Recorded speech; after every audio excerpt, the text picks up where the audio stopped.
अब रचना मुझे पूरी याद नहीं है वैसे, तो देख के पढ़ूंगा फिर मैं। मुझे मैंने रात ही लिखी है और फिर सब लोग देख रहे हैं तो मैं भी देख सकता हूँ। वही बात है।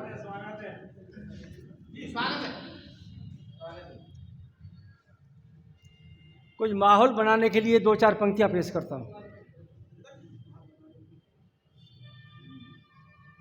कि अगर मरता नहीं इंसान तो शैतान हो जाता।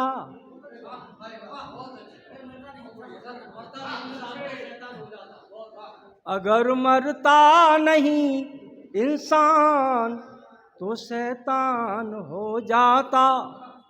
भरा संवेदनाओं से ये दिल शमशान हो जाता। भरा संवेदनाओं से ये दिल शमशान हो जाता। पंख तक भी नहीं बचते दरिंदों से परिंदों के, और विषैली सांस से सारा चमन वीरान हो जाता। विषैली सांस से सारा चमन वीरान हो जाता। विषैली सांस से सारा चमन वीरान हो जाता। और देखिए, दीपावली आती है, दशहरा आता है, कोई रावण का दफन कर रहा है, कोई दीपावली पे दीपक जला रहा है, लेकिन मेरी समझ में नहीं आता ये जो विकृति, जो असमानता, जो नफरत फैली हुई है और जो अंधेरा फैला हुआ है, ये समाप्त क्यों नहीं हो रहा है। 4 पंक्तियां हैं कि जलाते हो दिए फिर भी ये अंधेरा क्यों नहीं टलता। बताओ सत्य के पथ पर ये मानव क्यों नहीं चलता। कभी लड़ते नहीं है राम और रहमान आपस में, और प्यार इंसान को इंसान का फिर क्यों नहीं मिलता। प्यार इंसान का इंसान को फिर क्यों नहीं मिलता। धन्यवाद। और इसका कारण क्या है? इसका कारण है कि अंधेरा कभी टलने वाला नहीं है। जिनकी नीयत साफ नहीं है वो कितने भी दीपक जलाएं, अंधेरा नहीं टलेगा। और उसका कारण यह है कि ढोंगियों के प्रपंचों में हम दोषी हैं यहाँ पर, कि ढोंगियों के प्रपंचों में यहाँ इंसान खोया है। जात और पात का किसने ये विषैला बीज बोया है। जात और पात का किसने ये विषैला बीज बोया है। खुदा के नेक बंदे, खुदा के नेक बंदे प्यार का पैगाम लाए थे। इन्हें नफरत के दलदल में कहो कितने डुबोया है। इन्हें नफरत के दलदल में। थोड़ा माहौल बनाने के लिए पंक्तियां पेश की मैंने, और रचना बिल्कुल नई है, कोशिश करूंगा सुनाने की। लाइट की व्यवस्था भी होनी चाहिए थी लेकिन नहीं हुई, और एक पोडियम के लिए भी कहा था लेकिन वो भी नहीं हो पाया। लाइट है क्या? आवाज में करंट है पर आंखों में करंट नहीं है।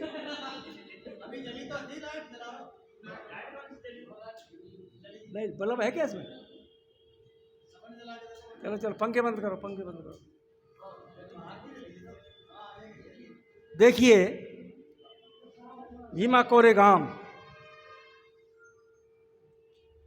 जब पेशवाई से और अंग्रेजों की थोड़ी सी सियासी अनमन हो गई, और वो इतने क्रुद्ध हो गए, क्षुब्ध हो गए पेशवा से, कि उन्होंने उस पर युद्ध करने की योजना बना दी। और जब इसका पता महारों को चला, जो अंग्रेजों की सेना में भर्ती थे, सैनिक थे, उसी छावनी में थे, तो उन महारों की देशभक्ति देखिए। उन्होंने समझ लिया कि अब 1-2 दिन में अंग्रेज युद्ध की घोषणा करने वाले हैं और पेशवा पर हमला होगा, क्योंकि उनके पास सारे साधन हैं और हमारा भी वो उपयोग करेंगे, तो फिर इसके मुकाबले में पेशवा का अंत हो जाएगा। इस बात को देखते हुए उनकी राष्ट्रभक्ति देखिए महारों की, कि गले में हांडी कमर में झाड़ू होते हुए भी उनकी देशभक्ति देखिए पेशवा के प्रति और अपने राष्ट्र के प्रति। वो पेशवा के सामने पेश होते हैं, वो कहते हैं कि यार एक अनिष्ट हो जाएगा, अपनों से अपने लोग मारे जाएंगे, इस अनिष्ट से बचा लिया जाए। तो वो पेशवा के पास जाते हैं और पेशवा क्या कहता देखना, और वो एक सत्य को उद्घाटन करते हैं उसके सामने कि बोले सूरमा महार देश से हमें प्यार, कि बोले सूरमा महार देश से हमें है प्यार, बाजीराव पेशवाजी सुन लीजिए ध्यान से, कि बाजीराव पेशवाजी सुन लीजिए ध्यान से, और गोरे न के संग जो महार भी करेंगे जंग, पेश नहीं जाए तो मुँह मारे जाओ जान से। उसको बताया कि गोरे न के संग जो महार भी लड़ेंगे जंग, पेश ना पड़ेगी आप मारे जाओ जान से।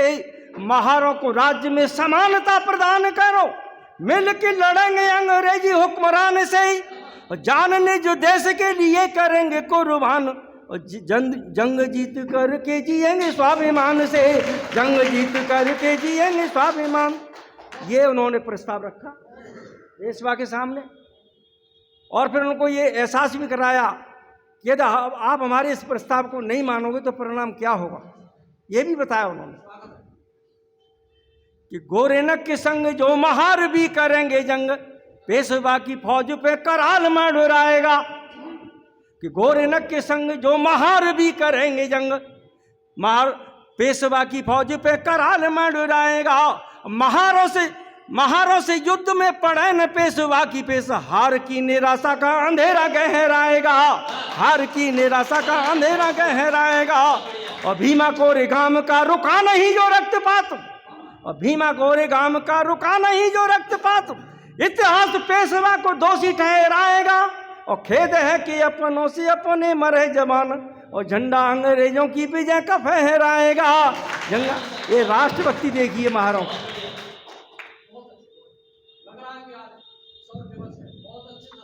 तो देखिए अब जिसने गले में हांडी बंधवा रखी है, झाड़ू लगवा रखा है, वो लोग इस तरह का सुझाव देने आए तो वो एकदम घमंड में और उनको अपनी औकात बताता है।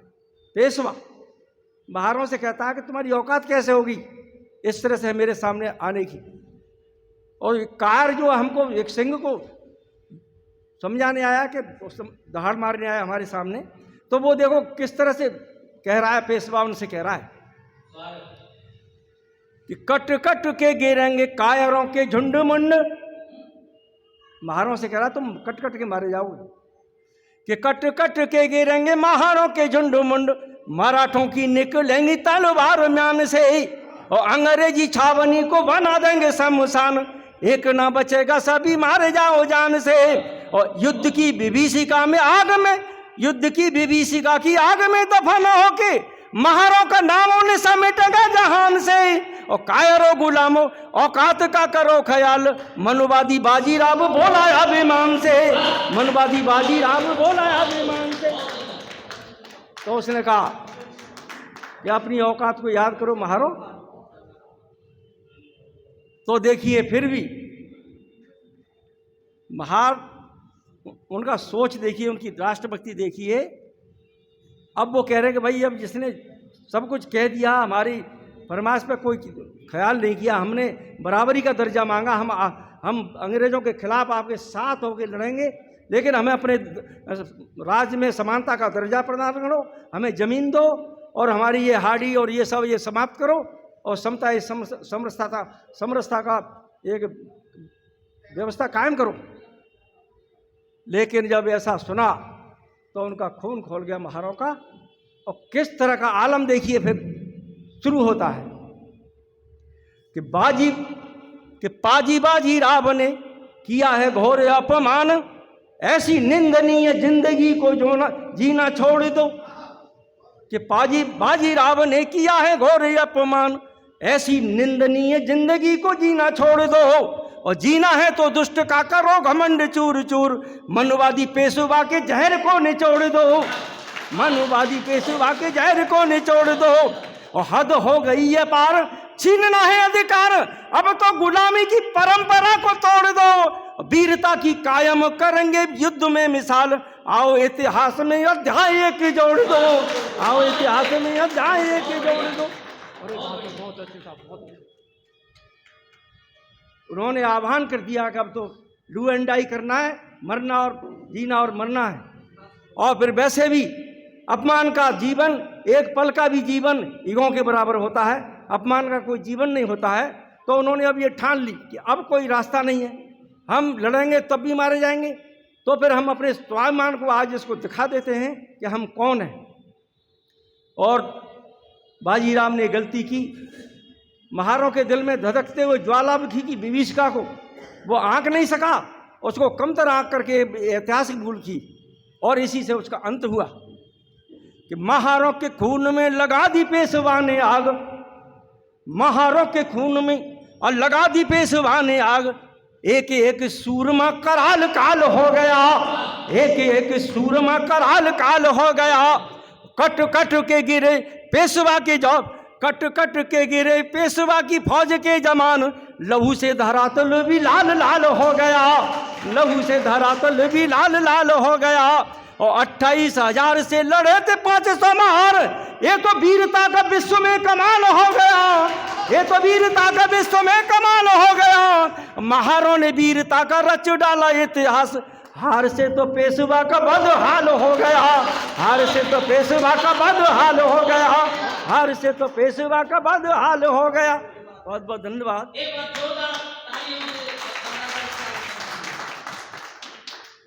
और ऐसा क्यों हुआ? जब आदमी जब जुल्म और अत्याचार सिर पर चढ़ के बोलने लगता है तो फिर वो कफन बांधता है, और जिसने सिर से कफन बांध लिया उसकी विजय सुनिश्चित है। और ऐसा ही हुआ कि बांध के कफन अरे का कर, बांध के कफन करने को अरे का दमन, काल सा कराल युद्ध में महार हो गया। कि बांध के कफन करने को अरे का दमन, काल सा कराल युद्ध में महार हो गया। और जाग गया दलितों का वीर स्वाभिमानी रक्त, जाग गया दलितों का वीर स्वाभिमानी रक्त, महारों पे मानो खून सा सवार हो गया, महारों पे मानो खून सा सवार हो गया। और घायलों त्राहिमाम मोल बोल के मरे जवान, और घायलों का चहुओर चीत्कार हो गया। महारों को औकात तो बताने वाला बाजीराव, शर्मना का हारे से तो शर्मसार हो गया, शर्मसार हारे से तो शर्मसार हो गया। जो औकात बताने वाला, उसको महारों ने औकात बता दी कि हम क्या हैं। अब देखिए युद्ध का आलम, देखिए किस तरह से महार कत्लेआम कर रहे हैं। ये दृश्य प्रस्तुत किया कि जैसे सिंह मार के दहाड़ करता शिकार, कि जैसे सिंह मार के दहाड़ करता शिकार, पेशवाई फौज पे महार टूटने लगे, पेशवाई फौज पे महार टूटने लगे। महारों की फौज सारी हो गई लहू लुहान, काग गिद्ध चील सार लोथ लूटने लगे, काग गिद्ध चील सार लोथ लूटने लगे। और सूरवीरता का बाजीराव भरता था दम, महारों की मार से तो छक्के छूटने लगे। और लाशन के ढेर देखे जिंदगी की टूटी आस, और लाशन के ढेर देखे जिंदगी की टूटी आस, जान को बचाने पेशवाई फूटने लगे, जान को बचाने पेशवाई फूटने लगे। अब देखिए एक विश्व का ऐसा मिसाल कायम की जो कभी टूटने वाली नहीं है, और हमारे दलितों के लिए तो इससे बड़ा प्रेरणा कहीं से मिल नहीं सकती। और इसलिए बाबा साहब जो उनका विजय का स्तंभ भीमा कोरेगांव में बना हुआ है, इस 1 जनवरी को जब तक वो जीवित रहे, चाहे लंदन हो चाहे अमेरिका हो, वो इस दिन के लिए उनको नमन करने के लिए भीमा कोरेगांव जरूर जाते थे। इसलिए हमारा भी कोई दायित्व बनता है। अब एक प्रायश्चित देखिए कि बिना बात पेशवाई मारा गया। उसमें जरा भी अकल नहीं थी, जो स्थिति को भांप नहीं सका कि जातिवादी सत्ता के नशे में चूर बाजीराव, अत्याचारी आतताई बेलगाम हो गया। महारों को कमतर आंकने की करी भूल, पेशवाई सत्ता का तमाम काम हो गया। पेशवाई सत्ता का तमाम काम हो गया। और दलितों के साथ क्रूरता से पेश आने वाले, दलितों के साथ क्रूरता से पेश आने वाले बाजीराव का तो जीना ही हराम हो गया। महारों को का तो बना बताने वाला बाजीराव, कायरों की बातें गोरों का गुलाम हो गया। कायरों की बातें गोरों का गुलाम हो गया। कायरों की बातें गोरों का गुलाम हो गया। अब हम एक मंथन करते हैं, चिंतन करते हैं कि उन्होंने, महारों ने हमारा कितना ऊंचा माथा कर दिया कि आज हम गर्व के साथ मंच पर बोल रहे हैं और ये पूरे भारत को, दलितों को प्रेरणा स्रोत बने हुए हैं। तो मैं उनको धन्यवाद देना चाहता हूँ, उन महारों को नमन करना चाहता हूँ कि धन्य थे महार, पेशवा से नहीं मानी हार, स्वाभिमान के लिए लड़े थे सीना तान के। कि धन्य थे महार, पेशवा से नहीं मानी हार, स्वाभिमान के लिए लड़े थे सीना तान के। 500 महार सिंह के समान टूट पड़े, पेशवाई फौज को तो लाल पड़े जान के। और गीदड़ों की बातें बाजीराव को खदेड़ डाला, महारों की वीरता का लोहा गए मान के। और विजय का स्तंभ हौसलों की जीत का प्रतीक, टूक टूक हुए बाजीराव के गुमान के। टूक टूक हुए बाजीराव के गुमान के। टूक टूक हुए बाजीराव के गुमान के। और अंत में है, कोई बात नहीं है, कोई बात नहीं है, आपका दिल ताली बजा रहा है, दिल समझ रहा है कि क्या हो रहा है, ऐसी कोई बात नहीं। अब बैठो, धन्यवाद। अब इसका अंत में है कि तालियों के साथ मैं चाहूँगा कि आप मुझे हौसला अफजाई करेंगे। ध्यान दीजिए अपनी प्लीज। अंत में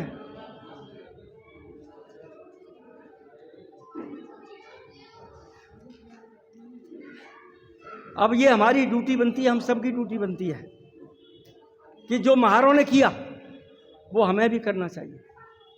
जो महारों ने किया तो हमारे लिए किया, इसलिए कि जालिमों के जुल्म का करेंगे सभी प्रतिकार।